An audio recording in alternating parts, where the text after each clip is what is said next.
Sahabat Dewiku, kali ini untuk merayakan Imlek, perempuan pelestari budaya Indonesia akan berpadu padan kebaya jangan dengan batik Tiga Negeri Chowa.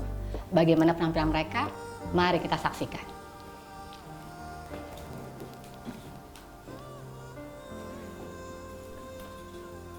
Aduh, cantik banget ya Mas untuk merayakan Imlek dengan kebaya jangan merah dan juga batik Tiga Negeri Chowa. Ini tahun berapa ya Mas batik Tiga Negeri Chowa ini Mas? Nah, biasanya kalau batik-batik yang seperti ini coraknya itu berkisar dari tahun 50 ke atas. Jadi bisa tahun 50, tahun 60 sampai 70 ke atas begitu. Dan bisa terlihat juga ini batiknya masih rapih ya pengerjaannya ya. Boleh dilihat Mbak Susan bagian depannya. Nah, tetap seperti tadi yang saya katakan ada 3 garis depan ya. Itu sebagai tanda salah satu jenis dari batik Tiga Negeri Chowa begitu. Dan Kasusan ini menggunakan buketan ya Mas motifnya? Buketan ya, buketan ya, dengan seperti tadi yang kita katakan tidak meninggalkan sisi asli batik Jawanya itu dengan motif kawung dan lain sebagainya. Begitu Mbak Dia. Sahabat Dewiku, ini salah satu contoh perempuan pelestari budaya menggunakan kebaya jangan merah berpadu batik buketan berwarna hijau. Ya. Terima kasih Kak Susan.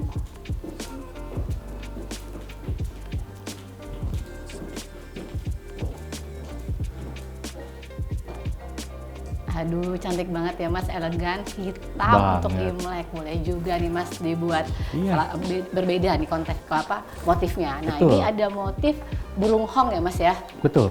Kalau dilihat di bagian depan ya dari Mbak Susi, itu adalah burung hong perpaduan dengan bunga-bunga krisan ya. Seperti itu. Jadi ini adalah salah satu motif klasik dari Tiga Negeri begitu.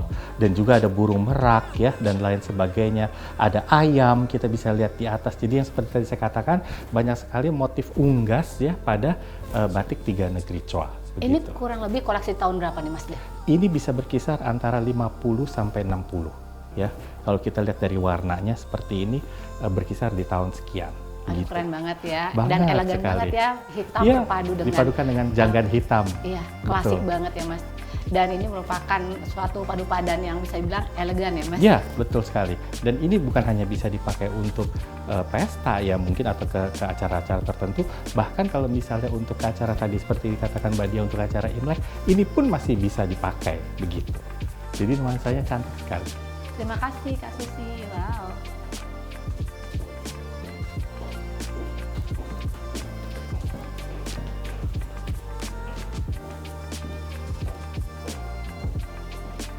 Aduh, ini juga nggak kalah cantik ya Mas Dev ya. Betul sekali. Perpaduan merah marun dengan hiasan sanggulnya cantik banget.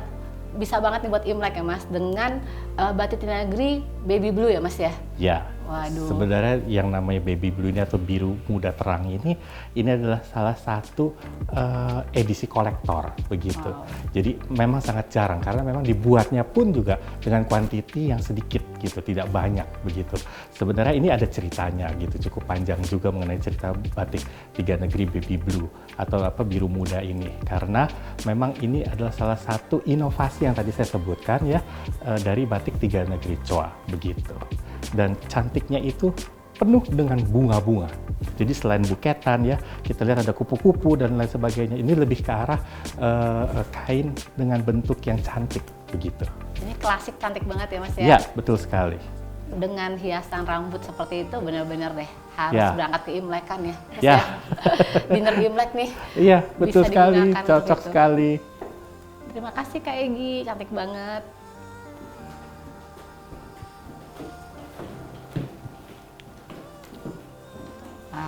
Ini dia nih salah satu perempuan pelestari budaya yang ikut di ajang Miss Worldwide, Mas. Wah. Luar biasa ya Mbak Dia ya. Perpaduan hitam dengan batik Tiga Negeri buketan ya Mas ya? Ya, ini sebenarnya sarung ya. Kalau saya lihat dari motifnya karena ada kepala kain ya di depan ini. Jadi ini adalah sarung Tiga Negeri dengan motif lorong ya, maksudnya dengan motif diagonal. Lalu kalau bisa kita lihat di belakangnya itu kita bisa lihat, nah itu tetap masih menggunakan motif-motif dari asli motif Jawa ya, tetap ada kawung, ada galar dan lain sebagainya. Demikian juga dengan apa? Dengan motif buketan ya yang terlihat di depan. Jadi ini perpaduan yang luar biasa cantik ya menurut saya.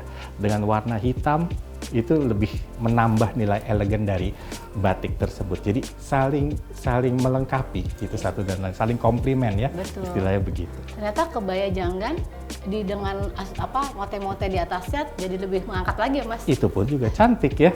Jadi tidak terlalu polos istilahnya begitu. Walaupun kalau kita menelusuri pakemnya memang polos ya Mas. seperti itu. Tapi untuk sedikit sentuhan modernisasi oke lah Ya. buat pesta, Ya. buat acara kondangan Betul, juga bagus ya betul. Mas. Karena balik lagi ya Mbak Dia, penggunaan dari kain-kain ini memang kita harus berimprovisasi begitu. Jadi tidak hanya melulu seperti itu. Karena kenapa? Sangat penting misalnya kain-kain ini atau apa yang digunakan ini bisa untuk anak muda pun untuk berpakaian. Begitu. Sebenarnya ini nggak hanya bisa digunakan untuk kondangan atau apapun Betul, acara pesta ya, betul tapi sekali. ke kantor pun masih oke gitu Bisa, loh. Buat betul meeting yang sekali. resmi seperti itu. Betul Jadi sekali. ini buat aku padu padan yang bisa digunakan Setiap saat. Setiap saat Ya, gitu. tidak melulu maka seperti saya katakan hanya untuk event-event tertentu ya pesta atau lain sebagainya, tapi untuk keseharian pun juga bisa. Karena menurut saya kalau seperti ini mau berpergian pun juga nggak masalah begitu. Betul. Dan untuk anak muda pun juga ya saya bilang itu tidak masalah begitu. Ini Ya, juga dipadu sebenarnya sama rok juga bisa. bisa sekali. Rok batik gitu Ya, dengan satu cat juga terlihat kasual gitu ya. Bisa juga begitu. Udah cantik banget kan Nina, terima kasih. Sangat cantik. Nah, sahabat Dewiku, setelah melihat padu padan dari perempuan pelestari budaya, bagaimana? Pengen dong menggunakan kebaya jangan dengan bermacam motif-motif batik. Yang pasti ini adalah warisan Nusantara yang harus dilestarikan. Mari bersama melestarikan kekayaan warisan Nusantara.